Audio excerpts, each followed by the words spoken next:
how much money do you make as a professional screenwriter? Okay, so before I give you my thoughts, I'll give you the data direct from the WGA. We'll stick to feature films and not discuss television rates. They're split up into high and low budget tiers. For high budget films, which is anything with a budget over 5 million, the minimum now for an original feature screenplay is about 171,000. If it's non-original, that goes down to about 148,000. There are other rates for if you didn't do a treatment at 102,000, and breakdowns for the treatment alone, 45,000 if an unoriginal story treatment, and 68,000 if an original story treatment. A rewrite, 45,000, and a polish, 22,000, which is where you clean up the script. For low budget, which is films with a budget under 5 million, for an original feature screenplay, it's about 91,000. Non-original, about 79,000. If you didn't do a treatment, 61,000. And a rewrite is 28,000, and a polish 14,000. Most people will make nothing. Most of you watching this video will not make any money. And I know from my own personal experience, it took a while, to really understand that process. So I sold something very quickly from when I started, because in the beginning, I wasn't even trying to sell scripts. I was trying to write to direct my own projects. So after I'd done that, the first time I actually sold anything, and it's the stories on my channel. It just happened almost not really by accident, but it was a process where one thing led to another, and then I sold something. And the period of time from when I decided I was going to sell it to actually doing it was about 18 months. Which for me was a long time, but to most people it's not. But then I started understanding what minimums were and what the WGA was. So the WGA is the Writers Guild of America, for those who are aware of that. If you are in the United States or you're trying to work in Hollywood, the Writers Guild is something that you would want to join because it's the writers union. So if you heard about the writers strike, the WGA was involved with that, and it's a great organization. It protects writers. It makes sure that you get paid a base rate, that you're paid on time, that you're paid well. If you have disputes where you're having problems, they deal with it, all of this sort of thing. So it's a very, very good thing to be a part of. And you get health insurance as well, because you obviously pay a membership fee and so on. So for people who are professionals, it's very, very good. And in order to get into the WGA, you're required to have sold a script, to have actually been hired by an accredited studio or producer, which then legitimizes you or makes you eligible for membership with the WGA, which is the Writers Guild of America. There is also the DGA, which is the Directors Guild of America, which is a similar thing for directors, which is even better. They're even, you even get more perks and stuff with that. So those criteria are what you need. And before you get that, so if you don't have that and you are not part of the WGA, then really people pay you what you can negotiate. And once a producer or a person hiring you knows you're not with the WGA, they're going to usually try and pay you less than what the minimums are. So if you're negotiating a deal, that is the level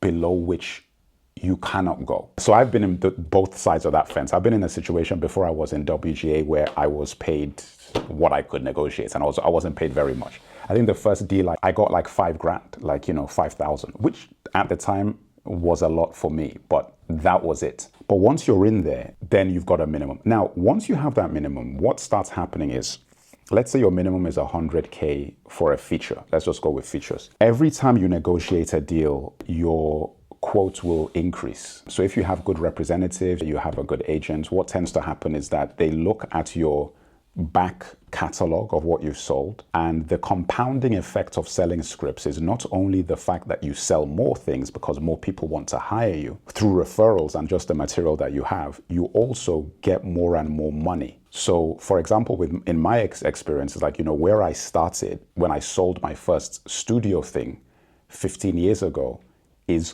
completely different from what I get now, for the same number of pages. And that just takes time, Obviously, if you win awards or you get or your movie, you write a script for a movie that does really well, you can fast track your quote increase. So let's say you write a script and the movie gets made. That's the first thing. If the movie gets made, that's also a great thing, because a lot of the times it doesn't.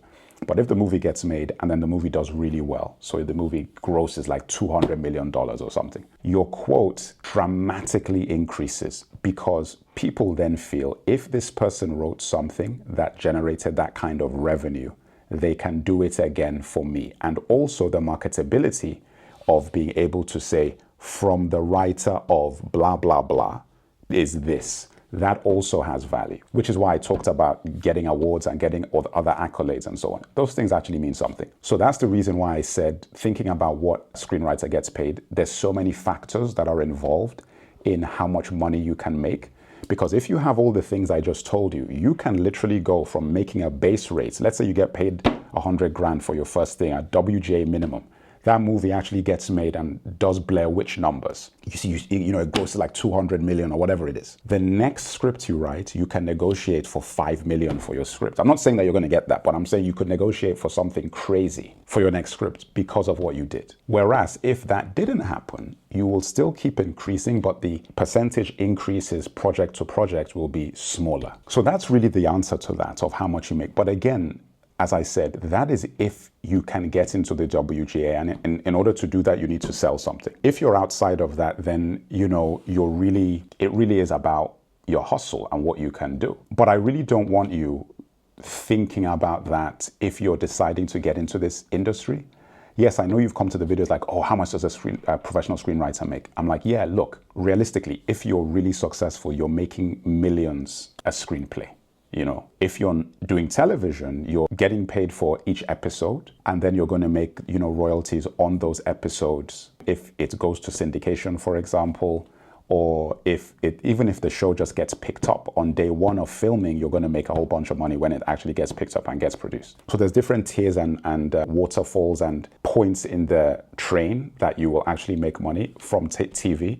So if you're a writer and you're purely incentivized from money making and that's all you're interested in, then I always advise those sort of writers that, just go into TV, try and get into a writer's room, try and get on a TV show, because at least then you would have steady income. If the show does well, it just dramatically improves your chances of getting paid more money. The amount of money you get paid per episode really varies on whether you're on a network show or a cable show. So if you're on cable, you can actually potentially make more money depending on what network we call it cable before, but now it's different. You've got streaming networks. But I think the problem, and which is why there was a strike, is because of the advent of streaming, it's not done the same way it used to be, because I'm not even going to go into that because it's all very controversial, but streaming is not the same as what television used to be. And that's the reason why people who do what I do, who are writers, it became an issue, because you're like, well, you're still providing the same service, but you're not getting compensated the same way that you used to be because of the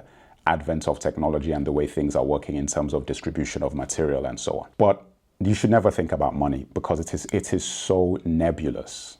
Like the numbers I just told you is the reality. The minimums now, the ability for you to push beyond that really just depends on so many factors. So for me to even tell you that a writer could make X, Y, and Z, if you sold something today, for example, if you're doing a TV show, you might write your episode, or if you're the creator of it, you do the pilot and you do your writer's room, you sell the show, and the show gets cancelled after the first season, never even gets picked up. So then again, you've made your money then, but then you're back to the drawing board because you've now got to go and try and figure something else out. So that's the reality of it. And I think it's in knowing that I can leave you with this. Like, this is really important for you to understand, is that if you get into this, first thing is that you don't think about money. That's the first thing.